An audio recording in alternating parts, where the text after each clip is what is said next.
abduction. Search for the woman screaming for her life. And how to break free if you're ever attacked from behind. And sorry, honey. I hit a tree. I hit a big fat tree. What Alec Baldwin is saying today about crashing his wife's Range Rover. I crushed my wife's car. I feel bad about that. Then, the great gorilla escape. Bashes the glass, and the glass cracked. You can see they not only boarded up where the glass was broken, they put 2 steel posts, and they've been welded in. Plus, actress Cheryl Hines on the hot seat. All right, ladies. Then, death in apartment 603. Blood. Fiance's on the floor with blood everywhere. Please come help. Now. The teacher found dead with more than 20 stab wounds. Family outrage over the new ruling that it was a suicide and not murder. 20 stab wounds? 10 to the back? That's anatomically impossible. And the sexy French maid hired to clean the house. The hunky plumber. Why was he shirtless? The homeless dude knocking on your door. They're all AI pranks. They may seem harmless, so why are cops so worried? Now, Inside Edition with Eva Pilgrim. Hello, and thanks for joining us. Her screams haunting. A doorbell camera captures the moment police say a woman was abducted in the middle of the night. The man approaches her from behind and gets her in a tight bear hug. And since 1 in 3 women experience physical violence, it's important to know how to fight back. Here's Allison Hall. It's a blood-curdling scream. A woman is violently abducted, and now police are desperately looking for her. She's wearing shorts, a halter top, and boots. Her assailant puts her in a tight bear hug and drags her off. It's pitch black outside, so dark you can't see what happens next, and there are no more screams to be heard. It happened in Wichita, Kansas. We have one specific incident that we're investigating, and we don't have any information to indicate a broader danger to the general public. Police say it was 2 a.m. Sunday when a surveillance camera recorded the abduction. Police took the tape and reduced the background noise, hoping that someone will recognize her voice when she screams. They say they have been unable to make out what the woman is screaming. The homeowner who turned the tape over to police says the woman does not live there. Was she seeking help at a stranger's house? After the video was posted, an inquiry came from Kansas City, 200 miles away.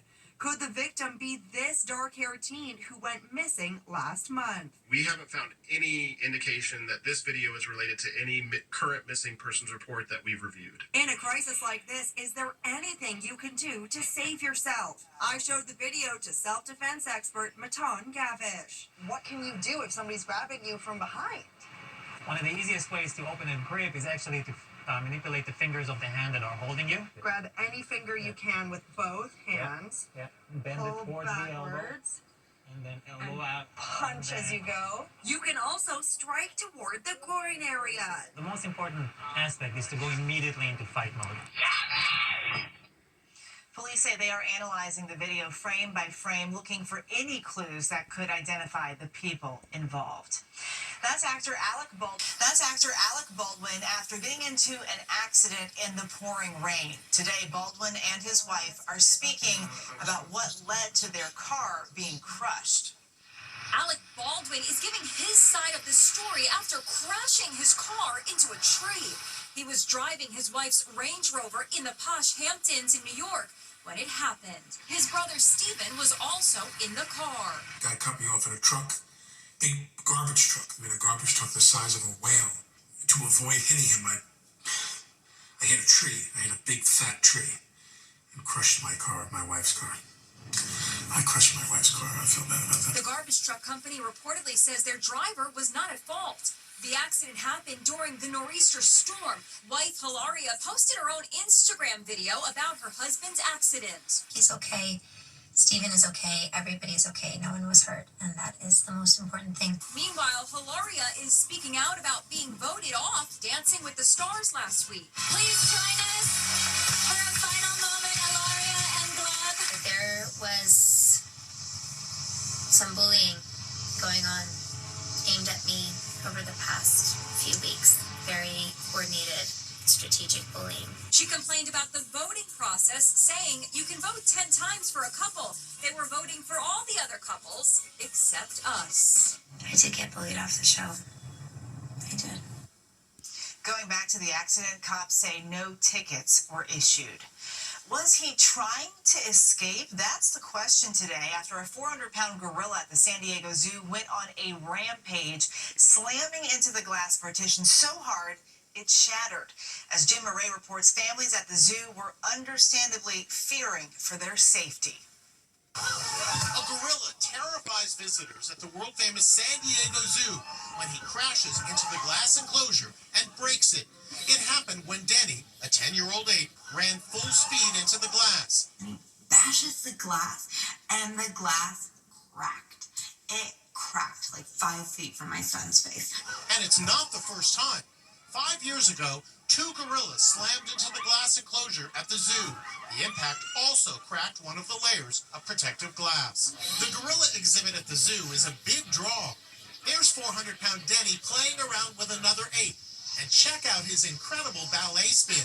He's quite a character. This is where Denny broke the glass, and they did not take any chances. You can see they not only boarded up where the glass was broken, they put 2 steel posts, and they've been welded in. From the other side of the enclosure, you can see the giant crack. Zoo officials say Denny the gorilla was never in danger of breaking out. He shattered only one of 3 protective glass panels. Today, the San Diego Zoo says the gorillas have been temporarily moved as they work to make repairs to the exhibit. So was the gorilla trying to break out of the zoo? No, I wholeheartedly think that was an attempt to escape at all. That was just a display of who's boss. It's not uncommon for gorillas, especially males, to kind of assert a little power. Denny, I think, is around 10 years old, but kind of puts him perfectly in that teenage age where they're kind of displaying their dominance.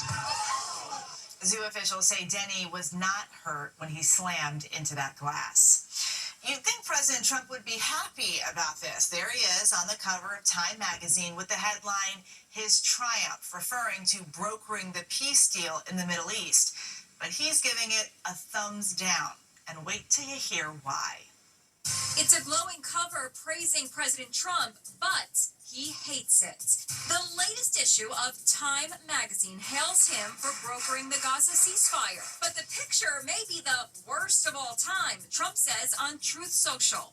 They disappeared my hair and then had something floating on top of my head that looked like a floating crown, but an extremely small one. Really weird. CNN's Dana Bash had this to say. He's not wrong. It's not the best picture in the world. Trump is back in Washington today, basking in the afterglow of his triumph in the Middle East. What's taken place in the last few days, people can't believe it. I've never seen anything like it. I've never seen the love and the spirit. Even some of his biggest critics, the late-night comics, conceded he did good. He finally did something positive today, and I want to give him credit for it because I know he's not the type to take credit for himself. Credit where credit is due. Donald Trump did something good. Are we still canceled? Meanwhile, Cheryl Hines stopped by The View today, ready for battle. All right, ladies. She found herself defending her husband, health czar Bobby Kennedy.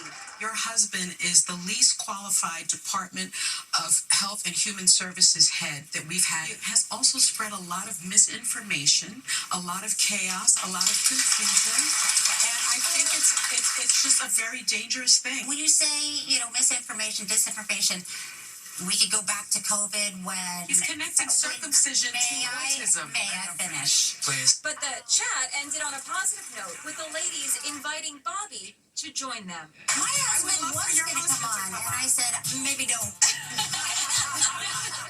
AI prank warning. We've all heard the ways AI technology is being used these days. Many on social media are using it to prank their families, making it look like someone is inside their home.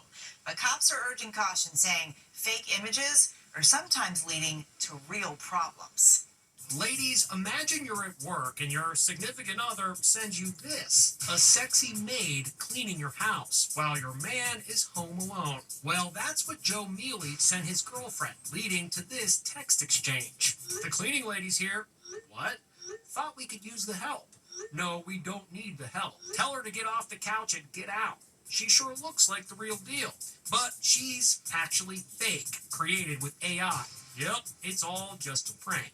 I was just playing around with the software that I had. I would just take a picture at a random point at my house, and then I was like describing what I want. So like attractive cleaning lady sweeping the walls, or attractive cleaning lady standing on the couch. I had her do like pretty ridiculous things. Women are getting in on the fun too. Phoebe Adams pranked her boyfriend Dan, texting him that a hunky plumber showed up to fix their leaky toilet. He's looking at it now, she texted. Why is he shirtless? Dan replies. I don't know. He said he was hot. I'm like, what the hell is going on? Her boyfriend rushes home. Why was he shirtless? That's like not funny. I think it turned out really, really well. It's really funny. It's all fun and games sometimes. With AI technology advancing so much these days, it's difficult to tell what's real and what isn't. And that's leading to some very serious problems. Look at this. It's another AI prank trending on social media. Instead of a sexy maid or plumber, the prankster inserts an image of a homeless intruder in their loved one's home. The problem? Some of those being pranked actually end up calling 911. It may at first seem funny or a cool prank to play on a friend or a relative. You're placing that friend or relative in fear. It could potentially lead to something dangerous. So, fake hot plumber, fake French maid, now fake homeless man. The message is don't do it. It's estimated roughly half of all adults in the U.S. currently use AI technology. However, many are unaware they are even using it. Death in apartment 603. Major developments today in the case of the teacher found dead with more than 20 stab wounds. The medical examiner now ruling it a suicide. But as Les Trent reports, her family is saying there's no way her wounds were self-inflicted. A shocking twist in a baffling cold case. Ellen Greenberg was stabbed more than 20 times, yet her death was ruled a suicide. After a 13-year-long struggle, her parents managed to get the case reopened. But there is heartbreak for Ellen's parents and their legion of supporters today.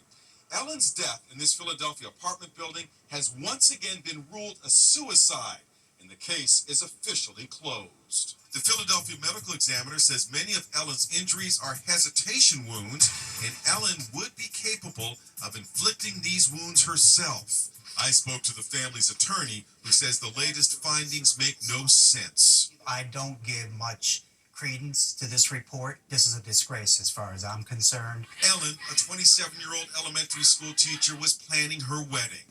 Her fiancé, Sam Goldberg, seen that night on surveillance video, told authorities he came home to find her dead. My fiance's on the floor with blood everywhere. Please come and help. Now. Willing to do CPR with me over the phone so they can I have to, right? clear her chest. Okay, you want to rip her shirt off. Oh my God, she stabbed herself. There's a knife sticking out of her heart.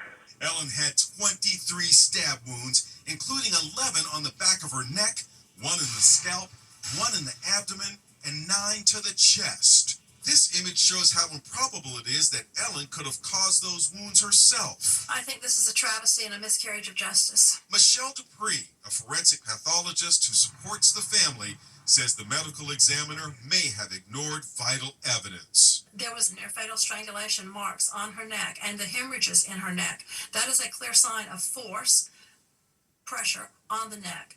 That needs to have some consideration. Ellen's parents' campaign for justice is detailed in a new Hulu documentary, Death in Apartment 603, What Happened to Ellen Greenberg. The documentary's executive producer says she will never believe Ellen took her own life. 20 stab wounds, 10 to the back. That's anatomically impossible. The 3-part series, Death in Apartment 603, What Happened to Ellen Greenberg, is streaming now on Hulu. We'll be back with much more Inside Edition after this.